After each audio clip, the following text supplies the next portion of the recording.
Hi friends, final whistle മലയാളത്തിലേക്ക് ഏവർക്കും സ്വാഗതം. നമ്മുടെ ബ്ലാസ്റ്റേഴ്സിന്റെ അടുത്ത മത്സരം ഈസ്റ്റ് ബംഗാളുമായിട്ടാണ്, അതും അവരുടെ തട്ടകത്തിൽ വെച്ച്. എന്നാൽ കഴിഞ്ഞ മത്സരത്തിൽ റെഡ് കാർഡ് കണ്ട് പുറത്തുപോയ ബ്ലാസ്റ്റേഴ്സിന്റെ ഡിഫൻഡർ ഐബാൻ ഈസ്റ്റ് ബംഗാളിനെതിരെയുള്ള മത്സരത്തിൽ കളിക്കില്ല എന്ന് ഉറപ്പായിട്ടുണ്ട്. മത്സരത്തിൽ വെറും 30 മിനിറ്റ് മാത്രമേ താരം കളിച്ചുള്ളൂ. അപ്പോഴേക്കും അദ്ദേഹം ഒരു റെഡ് കാർഡ് വാങ്ങി കളം വിട്ടു. പിന്നീട് 10 പേരുമായി ചുരുങ്ങിയ ബ്ലാസ്റ്റേഴ്സ് സമനിലയിലൂടെ വിജയതുല്യമായ ഒരു പോയിന്റ് തന്നെയാണ് ബ്ലാസ്റ്റേഴ്സ് കരസ്ഥമാക്കിയത്. എന്നാൽ ബ്ലാസ്റ്റേഴ്സിന് മറ്റൊരു വെല്ലുവിളി ഇപ്പോൾ നേരിട്ടുകൊണ്ടിരിക്കുകയാണ്.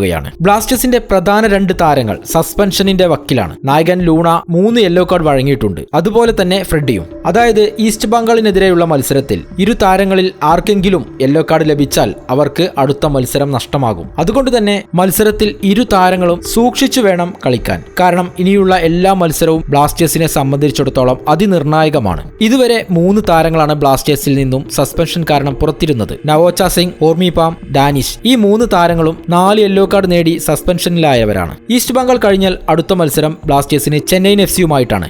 ഈ മത്സരം ജനുവരി 30-ാം തീയതിയാണ്. കൂടുതൽ ISL വാർത്തകളും വിശേഷങ്ങളും അറിയാൻ ഈ ചാനൽ സബ്സ്ക്രൈബ് ചെയ്യുക. നന്ദി.